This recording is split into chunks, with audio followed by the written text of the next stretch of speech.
कश्मीर के विकास के लिए भी जब शांति होती है, सुरक्षा होती है, लोकतंत्र बहाल होता है तो विकास अपने आप होता है। मगर कई सालों से कश्मीर की तिजोरी खाली थी। नरेंद्र मोदी जी ने 2015 में 80,000 करोड़ की 63 परियोजनाओं को जम्मू कश्मीर लद्दाख के लिए अप्रूव किया। और मान्यवर, मैं बताने आया हूं, मेरे खर्च का हिसाब कुछ लोग पूछ रहे थे, अरे भाई थोड़ा कम हुआ होगा, हमने तो रखने का हिम्मत तो किया, आपके समय में तो खर्च का प्रोविजन भी नहीं कर सकते क्योंकि ऐसी स्थिति ही नहीं। मगर ऐसा नहीं है, खर्च नहीं हुआ है। 80,000 करोड़ में से 51,000 करोड़ का खर्च मान्यवर समाप्त हो चुका है और 63 में से 53 परियोजनाएं पूरी तरह से क्रियान्वित हैं। 19 से 24 में 40,000 सरकारी नौकरियां दी, 1,51,000 ओबीसी बच्चों को विश्वकर्मा योजना से स्वरोजगार दिया, 5184 यूथ क्लब स्किलिंग का काम कर रहे हैं, 18,000 युवाओं को खुद की टैक्सियां देने का काम हुआ, 15,000 महिलाओं को, युवा महिलाओं को तेजस्विनी के तहत 10 लाख तक का सहायता दिया और कई सारे रोजगार के सृजन हुए। मान्यवर, एकदम आकर्षक उद्योग नीति लाकर आज कई सालों के बाद कश्मीर में इन्वेस्टमेंट का माहौल खड़ा हुआ है। 12,000 करोड़ का इन्वेस्टमेंट जमीन पर उतरा है, 12,000 करोड़ का इन्वेस्टमेंट जमीन पर उतरा है और 1,10,000 करोड़ के एमओयू अभी क्रियान्वयन है। पूरे 70 साल में मान्यवर 14,000 करोड़ का इन्वेस्टमेंट आया था, ये 10 साल में 12,000 करोड़ के इन्वेस्टमेंट का उत्पादन शुरू हो चुका है। पर्यटन फिर से शुरू हो गया, परवान भी चढ़ा। 2023 में 2 करोड़ 11 लाख पर्यटक, आजादी के बाद सबसे ज्यादा पर्यटक मेरे जम्मू कश्मीर। पर्यटन के क्षेत्र में 250 करोड़ का निजी निवेश हुआ है। डल झील पर वितस्ता महोत्सव मनाया गया, डल झील में क्रूज बोट का शुभारंभ किया गया और यहां पर लोकतंत्र की दुहाई देते हैं। उनके शासन में मान्यवर पूरे कश्मीर में लोकतंत्र के नाम पर 90 विधायक और 6 सांसद हुआ करते थे। इतने बड़े कश्मीर में जनप्रतिनिधि, 90 विधायक और 6 सांसद।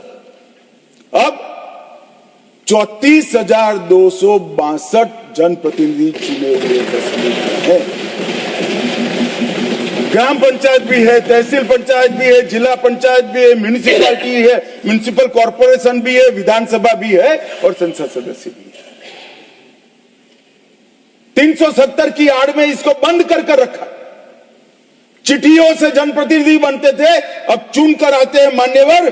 और ब्लॉक विकास परिषद के चुनाव में 98.3% मतदान हुआ। अभी अभी लोकसभा का चुनाव हुआ 2024 में, एक भी गोली नहीं चली। गोली छोड़ो साहब, बूथ के रैगिंग की एक भी फरियाद भी नहीं हुई है पूरे जम्मू कश्मीर। एक जमाने में दिल्ली से गए हुए आका सिर्फ सर्टिफिकेट विजेता का लेकर जाते थे, जनता घरों में दरी की दरी बैठ जाते। आज 98% लोग वोट डालते हैं और एक भी बूथ के रैगिंग की फरियाद भी नहीं होती है, गोली भी नहीं चलती है, धमाका भी नहीं। कश्मीर के अंदर लोकतंत्र की नींव पहली बार डालने का काम किया तो इतिहास में सम्मान हमारे प्रधानमंत्री श्री नरेंद्र मोदी।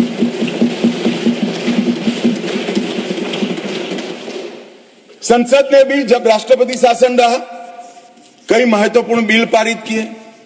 पहली बार पिछड़ा आयोग, पिछड़ा वर्ग को ओबीसी नामकरण किया गया। विधानसभा में महिलाओं का 1/3 आरक्षण किया गया। पंचायतों में पहली बार ओबीसी आरक्षण किया गया है।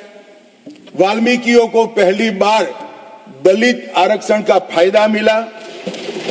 एसटी में कोली, पद्दारी, जनजाति, पहाड़ी, ये सारे समूहों को, गुर्जरों को जोड़ने का काम भी हमने किया।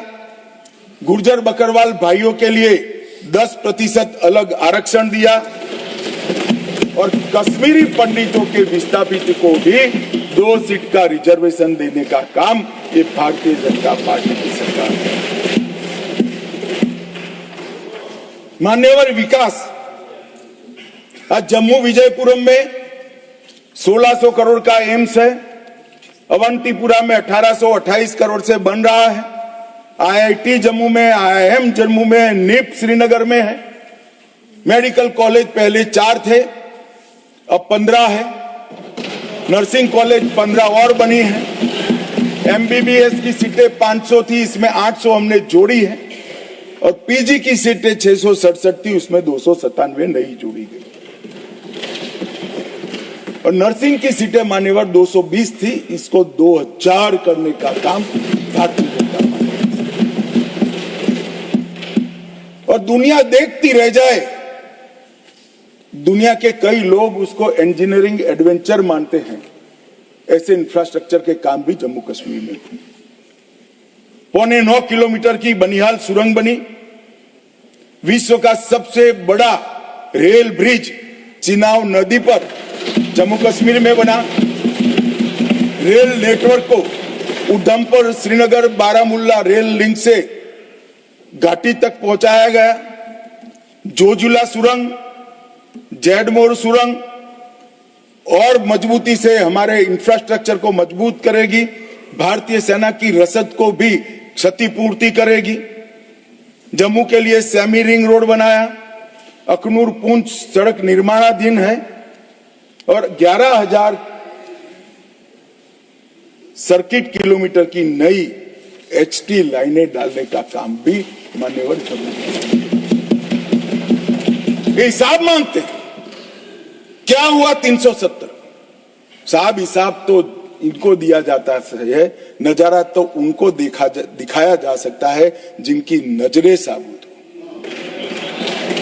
जो काला चश्मा पहनकर आंखें मूंद कर बैठते हैं, उसको विकास नहीं दिखा सकते। किसी सदस्य ने ठीक ही कहा था, पैदल यात्रा निकाली, कश्मीर तक गए, अपने कार्यकर्ताओं के साथ बर्फ की होली भी खेले और कहे कि मुझे दूर से आतंकवादी दिखाई पड़ा था। अरे भाई, नजर में ही आतंकवादी है तो आपको सपने में भी आएगा और कश्मीर में भी आएगा। हम तो दिखाई देते ही सीधा 2 आंखों के बीच में गोली मारते हैं मान्यवर। 2 आंखों।